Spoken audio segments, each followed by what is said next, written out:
Headquarters of common sense. Talk Radio. Connor is head of research at the British Conservation Alliance, and more importantly, a political commentator, because I brought him in to talk about this. Right, who's heard of Wilko's? Right, the store. Right, I've been in there, go in there. They just have very dodgy bags that you carry away stuff in. The red plastic ones, I always remember. They're just stockpile in your cupboard, don't they? They're just, yeah. Anyway, I've always had trouble with the bags, never what's in the Share product. prices just went I know, for there you Wilko. go.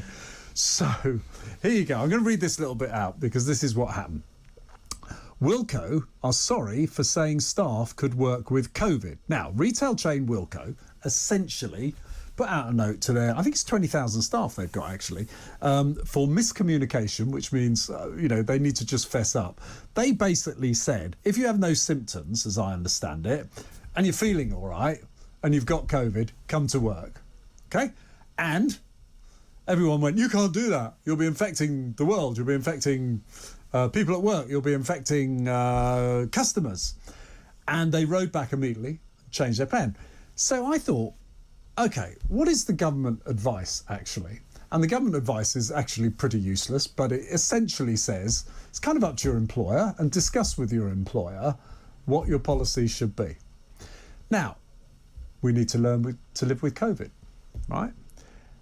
I asked someone in a pub last week, I've been on holiday, and I said, if you had COVID, right, would you go out? No. I said, what, would you go for a walk? Yeah, they'd go for a walk. I said, well, would you sit at a table here with me and have a drink?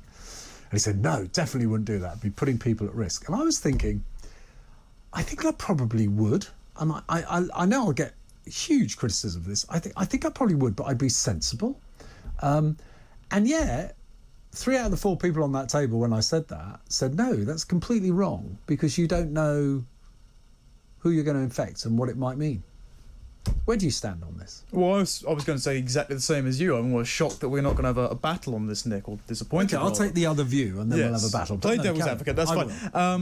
I don't understand, though, how these people would know if they've got COVID in the first place. Because if you remember, the sky was falling as soon as they scrapped the free tests, and everyone was saying, well, we can't pay for them. How are we meant to know? So presumably not everyone's testing. And therefore they are going out and doing exactly. Well, exactly. Who in that pub probably had COVID, if it's still spreading around? Apparently Scotland's just hit new peak case rates. Yes, and they've done very well, haven't they? Because they're obviously keeping in place the masks that have worked so well. Which obviously worked, yes. Well, this is the thing that people complaining about all the way through the pandemic is, OK, you've got countries in Europe, particularly Germany, who mandated N95 masks, the medical-grade masks, and they, at various points during the pandemic, even with less population density in some of their cities than London, had higher COVID case rates. So it's clear that the masks themselves don't do an awful lot. We wish they did. It would be fantastic if they could slow transmission, but considering it comes in peaks and troughs, very predictably, doesn't seem like they do a major amount in stopping transmission. No, my understanding is that there is this one mask that, for example, my daughter uses, she's a doctor, that actually protects you and protects other people. But these are these ones that are clamped to your mouth and used in very strict conditions, not the masks that I see being used that are either everything from a handkerchief to sitting below your mouth or actually just not even on properly in the way we use them. The best one I saw today, 2 old women walking down an alleyway out of the elderly supermarket. women. Elderly, yes. I'll have young whippersnapper. There we go, of course, yes. Don't worry, I feel it after 2 years of lockdown. And she had a mask on, but it was pulled down beneath her chin and she was smoking a cigarette as she was walking along. I don't think that's protecting your lungs. No, I've seen better where actually someone pulled the mask down to cough. That's gold. One of the best ones I actually saw was someone swimming in the sea on their own with a mask on. Having said that, Connor, so today, coming into London, okay, and I've just come from a country where you had to wear the mask in certain conditions, right? And I walking through here, I was surprised how many people were wearing masks, either on the train, in the station, coming into this building. A lot of people are still wearing masks. Now, I refuse to believe that they haven't worked out you don't have to, so they are making a choice to do it. I've got no problem with that, because whether there's COVID or not, if you want to go around wearing a mask, OK, good luck to you. Part of me, though, wonders, is that a sign of the power of, if you like, indoctrination over 2 years. Absolutely, it's the power of propaganda. We saw this with Laura Dodsworth's book State of Fear. It exposed, through the Sage Minutes, how they use psychological warfare tactics to condition you into compliance, because they thought, if we raise your level of relative risk beyond that which is necessary, you'll comply with the public health edicts. And you saw on Sage, Susan Michie, chief communist, of course, said masks and social distancing should stay in place forever. So it's clearly a behavioural conditioning I should say technique. that Susan Michie's role is not as chief communist. That is an interpretation. Close enough. Now, look, get back to Wilko. Yes. So I know that most employers have a policy in place where they've decided if someone tests for COVID, they have asked them not to come in the office. Perfectly reasonable for them to do that if they wish to do that.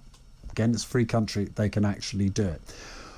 What however, is actually, let me put it to you this way.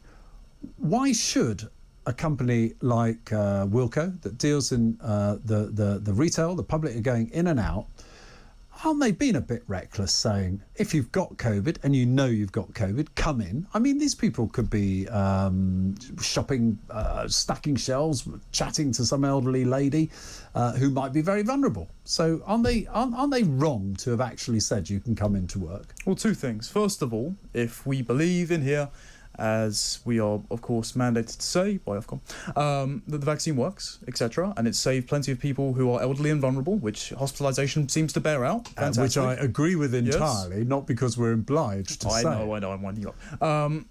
If we believe that, then why would you be worried if you're... Because not everyone's vaccinated. Well, then that's their personal choice, and they may favour natural immunity, and they may not wish to be, and they can take that risk into their own hands. That's totally fine. But again, the vaccine doesn't stop transmission, so we've got the best we can at the moment, right?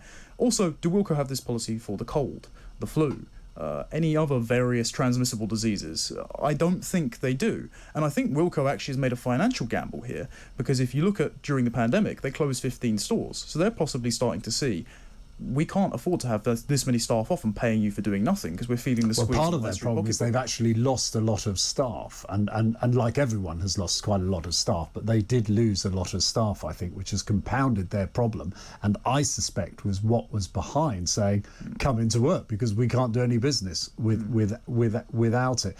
Connor, I'm being told off for keeping you talking too long. I know it's... Look, James Whale is allowed to run his show how he wants. Why am I not allowed to run this show? I think they just want me off the air. I just think it's wrong, isn't it? I mean, he's the man, he's the business. I'm carrying on. What are you going to do about it? Are you going to sling me off air? No. Let's have some rebellion in here. Huh? Connor, you can stay as long as you like. Oh, hang on. Take a break and stop messing around, or else.